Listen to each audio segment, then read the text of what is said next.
Cytokines and केमोकाइंस है ये। अभी तक हम मीडिएटर्स में कहाँ तक आ गए कि दो तरह की क्लासिफिकेशन थी, एक थे सेलुलर डिराइव्ड, दूसरा प्लाज्मा डिराइव्ड था। सेलुलर डिराइव्ड में एक था प्रीपम वेजो एक्टिव अमीन जो हमने पढ़ ली सी है। न्यूली फाउंड में कौन सा था, एक एरिकिडोनिक एसिड की मेटाबोलाइट्स थी, ये भी हो चुका है। अब साइटोकाइंस एंड कीमोकाइंस अभी पढ़ेंगे और कंप्लीमेंट सिस्टम जो कि प्लाज्मा डिराइव्ड है ये इसके बाद पढ़ेंगे। अब साइटोकाइन और कीमोकाइन में डिफरेंस क्या है, ये दोनों क्या है, प्रोटीन है, लेकिन ये स्मॉल प्रोटीन है। दूसरी बात, जितने भी साइटोकाइन है ये एक एंटी इन्फ्लेमेटरी फैक्टर्स है, ये मीडिएटर्स है, लेकिन ये बहुत लार्ज डाइवर्स ग्रुप है। और फिर जो कीमोकाइन है ये इस साइटोकाइंस के सब ग्रुप है, क्योंकि और इसको अलग क्यों एक्सप्लेन किया जाता है, क्योंकि ये जो होते हैं ये एक कीमो अट्रैक्टिव एबिलिटी रखते हैं, और फिर जो कीमो अट्रैक्शन है उसमें ये बहुत स्पेसिफिक है। मतलब ये कि डिफरेंट ल्यूकोसाइट के लिए डिफरेंट कीमोकाइंस होते हैं, इसलिए इसको अलग एक्सप्लेन करते हैं। आ जाते हैं कीमोकाइंस पर से है।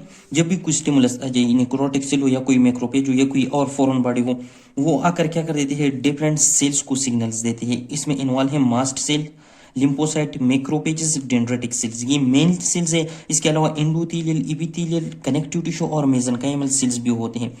इनको सिग्नल दे देते हैं कि ये क्या प्रोड्यूस करें, साइटोकाइंस प्रोड्यूस करें। सी है साइटोकाइंस क्या है, प्रोटीन्स है, केमिकल्स है, मीडिएटर्स है।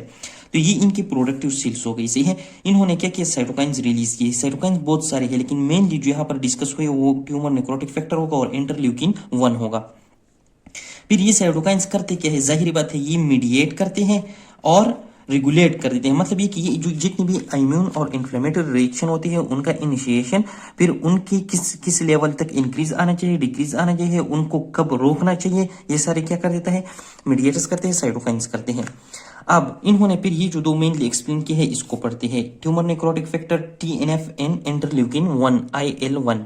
अब इनका प्रोडक्शन जो है वो पाथवे भी सेम है एक्सेप्ट रिसेप्टर्स की। जब भी कोई माइक्रोब आता है, सी है, ये आकर अटैच होता है through it's antigen two receptors. ये रिसेप्टर्स ट्यूमर नेक्रोटिक फैक्टर के लिए क्या हो सकता है, टॉल लाइक रिसेप्टर्स या अदर माइक्रोबल सेंसर से है। जब इसके साथ ये अटैच हो गई तो ये रिसेप्टर्स जो है ये फिर आगे सिग्नल प्रोड्यूस करेगा, सही है, और ये सिग्नल जाकर उन सेल्स की में क्या उनका production and secretion of the cytokines, सही है। जब ये साइटोकाइंस रिलीज करेगा फिर ये साइटोकाइंस का अपना फंक्शन है। सिमिलरली फिर कोई सिग्नल आ जाए, स्टिमुलस आ जाए, स्टिमुलस क्या हो सकते हैं, microbe, foreign body, necrotic cell वगैरह, कोई भी इन्फ्लेमेटरी स्टिमुलस हो, सही है। जब कोई माइक्रोब हो या निक्रोटिक सेल्स हो, ये आकर कौन से रिसेप्टर्स को एक्टिवेट कर देते हैं, इन्फ्लेमोसोम्स। इन केस ऑफ इंटरल्यूकिन, इन्फ्लेमोसोम ये इनेट सिस्टम के रिसेप्टर जैसे हैं। फिर अगेन ये इन्फ्लेमोसोम के साथ जब ये अटैच हुआ, ये अगेन वो सिग्नल प्रोड्यूस करेगा, वो सिग्नल जाकर क्या प्रोड्यूस करेगा, इंटरल्यूकिन प्रोड्यूस करेगा। ये जब इंटरल्यूकिन की प्रोडक्शन हो जाती है उनकी फिर रिलीज हो जाती है, और ये जब रिलीज हो जाती है इन दोनों का फिर जो फंक्शन है वो क्या है, रिक्रूटमेंट ऑफ ल्यूकोसाइट। ल्यूकोसाइट को साइट ऑफ इन्फेक्शन में लाना। किस तरह लाती है, हमने पढ़ा था कि जो जब कोई रिक्रूटमेंट होती है तो उसमें पहले माइग्रेशन था फिर एडहेशन था। तो जो एडहेशन होता है ल्यूकोसाइट्स का व्हाइट ब्लड सेल का एंडोथेलियम के साथ, तो उस प्रोसेस को ये अदा करते हैं। फिर उसके बाद डायपिडीसिस प्रोसेस था, जो एंडोथेलियम की जो सेल्स थी उनके दरमियान स्पेस इंक्रीज हो जाता था और फिर स्क्वीजिंग हो जाता था किस चीज की, व्हाइट ब्लड सेल की, जिसको डायपिडीसिस भी बोलते थे। तो एक माइग्रेशन थ्रू विसल्स मतलब डायपिडीसिस भी करते हैं। अब आगे इसकी जो फंक्शन है, इसका एक्शन जो होगा क्या होगा, ये लोकल भी होगा, सही है, लोकल इन्फ्लेमेटरी रिएक्शन भी प्रोड्यूस करेगा, और इसके अलावा सिस्टेमिक इन्फ्लेमेटरी रिएक्शन में भी इन्वॉल्व होगा, वो अब पढ़ते हैं। अब लोकल फंक्शन साइटोकाइन की है ना, लोकली इसकी क्या इफेक्ट होते हैं। पहला जो है वो है एंडोथेलियम एक्टिवेशन। जब ट्यूमर नेक्रोटिक फैक्टर और इंटरल्यूकिन 1 आ जाते हैं तो हमारे कैपिलरीज की जो एंडोथेलियम होता है उसको एक्टिवेट करता है। तो उसको इसके एक्टिवेशन से क्या क्या हो सकता है, पहले उसको कहते हैं कि जितने भी एडेशन मॉलिक्यूल थी उनको एक्सप्रेस करो, सही है, जिसके अंदर जीन्स ट्रांसक्रिप्शन वगैरह हो जाता है, और ये इसके ऊपर जो मॉलिक्यूल्स होते हैं जो डिफरेंट ल्यूकोसाइट्स को अपने इर्द गिर्द एडहेयर करता है वो क्या करता है, एक्सप्रेस हो जाते हैं। उनमें क्या क्या आते हैं, एक उसमें आते हैं ई सेलेक्टिन, सही है, पी सेलेक्टिन, और जो इंटीग्रिन होता है वो किस चीज पर होते हैं, ल्यूकोसाइट्स पर होते हैं। तो उसके लिए लाइगेंड सही है ताकि वो इसके साथ अटैच हो जाए। तो एक ही एक्सप्रेशन हो गई इनकी। दूसरा क्या कहते हैं कि इसको कहते हैं कि तुम प्रोडक्शन करो डिफरेंट मीडिएटर्स की, सही है, उसमें इंटरल्यूकिन 1 भी आता है जो इन सेल से कहते हैं तुम प्रोड्यूस करो। उनमें क्या आते हैं, कीमोकाइंस भी आते हैं और इकोसानाइड यानी कि प्रोस्टोग्लैंडिन जो थे वगैरह, जो एरिकिडोनिक एसिड के मेटाबोलाइट्स थे, सही है। इसके अलावा क्या कहते हैं ना इसको, कि प्रो कोगुलेंट एक्टिविटी इंक्रीज करो, जो हमारे पास जो फैक्टर नंबर 8 है, फैक्टर नंबर 5 है वगैरह, उनको एक्टिवेट कर देता है, सही है। जिसकी वजह से क्या होता है, कोगुलेशन होता है, aggregation of blood cells, platelets वगैरह हो जाता है, जो कि थ्रोम्बोसिस बनाता है, सही है। एक ये हो गया। और क्या करता है कि परमेबिलिटी को भी इंक्रीज कर देते हैं। ये जो एंडोथेलियल सेल्स होते हैं ना, इसके रिट्रैक्शन कर देते हैं, इस तरह कंट्रैक्शन करे, जिसकी वजह से ये जो स्पेस होता है ये इंक्रीज हो जाते हैं और फ्लूइड्स वगैरह बाहर की तरफ इनके थ्रू आ जाता है। तो इस तरह ये परमेबिलिटी को भी इंक्रीज करता है। अब लोकल फंक्शन में दूसरा क्या है, activation of leukocytes and other cells करते हैं। जब कोई भी स्टिमुलाई, चाहे बैक्टीरिया हो या एंडोटॉक्सिन हो, ये आ जाते हैं, सही है। इसकी रिस्पांस में क्या प्रोड्यूस होगा, ट्यूमर नेक्रोटिक फैक्टर प्रोड्यूस हो गया। ये ट्यूमर नेक्रोटिक फैक्टर क्या कर देते हैं, ये आ जाता है न्यूट्रोपिल्स को एक्टिवेट कर देता है कि अपना जो रिस्पॉन्स है, एक्टिविटी है, इसको क्या करो, इंक्रीज करो। और इसके साथ साथ जो माइक्रोबसाइडल्स होते हैं, मतलब माइक्रोब्स को किल करने वाले मैक्रोपेजेस वगैरह को, उनको भी एक्टिवेट कर देते हैं। तो ये मैक्रोपेजेस फिर क्या, ये दोनों का फंक्शन फिर क्या होता है, डिफरेंट एंगल्पन वगैरह भी होते हैं, लेकिन इसके साथ ये क्या कर देते हैं, ये रिलीज कर देती है इंटरल्यूकिन 1, इंटरल्यूकिन 6 और डिफरेंट कीमोकाइंस को, जो फर्दर इन्फ्लेमेशन में क्या कर देते हैं, एम्प्लीफिकेशन कर देते हैं। हाँ, अगर इस स्टिमुलाई की रिस्पांस में क्या होगा, इंटरल्यूकिन 1 रिलीज हो जाता है और इस तरह यहाँ पर इंटरल्यूकिन 6 भी इसके साथ मिल गया। अब ये क्या करेगा, ये जाकर जो हमारे जॉइंट्स होते हैं उनमें जो साइनोवियल सेल्स होते हैं और इसके अलावा जो मेसेनकाइमल सेल्स होते हैं उनकी डिवीजन, प्रोलिफरेशन कर देते हैं, सही है। इसके अलावा कोलेजन की सिंथेसिस क्या करते हैं। और जो सबसे इंपॉर्टेंट है, जो इंटरल्यूकिन 1 है और इंटरल्यूकिन 6 है, ये आ जाता है और जो हमारे CD4 टी हेल्पर सेल्स होते हैं, जिसको TH17 भी कहते हैं, इसको एक्टिवेट कर देते हैं। ये क्या रिलीज कर देता है, ये इंटरल्यूकिन रिलीज कर देता है। और जब ये इंटरल्यूकिन 17 रिलीज करते हैं, ये इंटरल्यूकिन 17 क्या है, ये एक किस्म की कीमोकाइंस आप समझे, सही है, उनको इंक्रीज करता है। जब कीमोकाइंस की इंडक्शन कर देते हैं इंटरल्यूकिन 17, ये कीमोकाइंस क्या कर देते थे, ये रिक्रूटमेंट ऑफ न्यूट्रोपिल्स कर देते, न्यूट्रोपिल्स को साइट ऑफ इन्फ्लेमेशन में लाते थे। अब साइटोकाइन की सिस्टमिक फंक्शन में क्या है, दो तरह की ऐसी है ना, एक जो होता है वो प्रोटेक्टिव होता है, दूसरा जो होता है वो पैथोलॉजिकल होता है। पहले प्रोटेक्टिव पढ़ते हैं। प्रोटेक्टिव में पहले इन्होंने जिक्र किया सिस्टमिक एक्यूट फेज रिस्पॉन्स के बारे में। ये वही रिस्पॉन्स है कि जब कोई इन्फेक्शन आ जाता है तो उसके खिलाफ में हमारी बॉडी जो रिस्पांस शो करते हैं सिस्टमिकली, डिफरेंट प्रोसेस स्टार्ट कर रहे थे, उसको सिस्टमिक एक्यूट फेज रिस्पांस कहते हैं, सही है। एक्यूट इन्फ्लेमेटरी रिस्पांस में फिर कुछ प्रोसेसेस है, सही है। एक जो होता है ना, एक में क्या हो जाता है कि TNF फैक्टर, जो ट्यूमर नेक्रोसिस फैक्टर, इंटरल्यूकिन 1 और इंटरल्यूकिन 6, ये क्या कर देते हैं, पहला एक्शन कर देते हैं हमारे CNS में। CNS में कौन सी जगह पर, हाइपोथैलेमस जहां पर होता है, हाइपोथैलेमस से प्रोस्टाग्लैंडिन फॉर्मेशन करते हैं, जो कि क्या करते हैं, फेवर को इंक्रीज कर देता है, सही है, विच फाइट अगेंस्ट माइक्रोब्स। दूसरे नंबर पर आ जाते हैं कौन सा, जो इंटरल्यूकिन 1 है और इंटरल्यूकिन 6 है, ये जाकर लिवर पर एक्शन कर देते हैं। लिवर क्या कर देते हैं, प्रोडक्शन करता है एक्यूट फेज प्रोटीन्स की, जिसमें CRP आता है, सी है, रिएक्टिव प्रोटीन्स का मतलब है इसका, और अमाइलाइड प्रोटीन्स है, उसमें अमाइलाइड A और अमाइलाइड P। ये प्रोटीन्स क्या कर देते हैं, ये जाकर पैथोजन से बाइंड कर देते हैं और इस तरह कंप्लीमेंट सिस्टम की एक्टिवेशन करते हैं, एक किस्म की अपसोनाइजेशन करते हैं, सी है।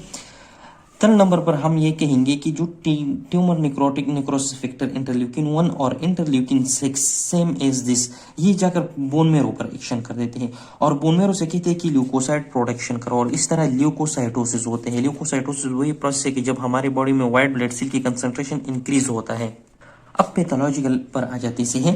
पैथोलॉजिकल में पहला क्या है कि ये जो TNF फैक्टर है, ये आ जाता है, ये प्रोटीन्स और लिपिड्स की जो मेटाबॉलिज्म है उसको इंक्रीज करते हैं, हमारे बॉडी से प्रोटीन्स और लिपिड्स खाते हैं, इस तरह समझो।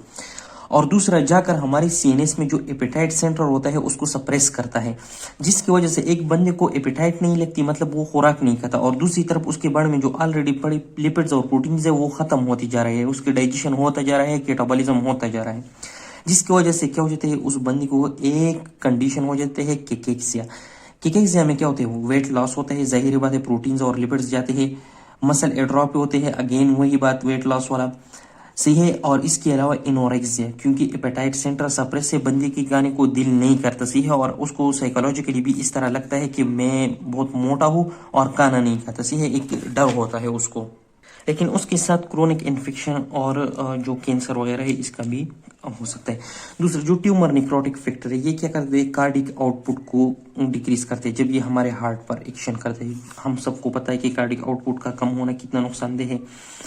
टीएनएफ फैक्टर क्या करता है, ये जाकर जो हमारे प्रो कोगुलेंट एक्टिविटी है, डिफरेंट कोगुलेंट फैक्टर्स की एक्टिविटी इंक्रीज करता है और जो एंटी कोगुलेंट फैक्टर्स है उसकी एक्टिविटी को डिक्रीज करते हैं और ये लीड करते हैं थ्रोम्बोसिस के प्रोसेस को, जो कि बहुत ज्यादा खतरनाक है कोरोनरी और सेरेब्रल शॉक के लिए।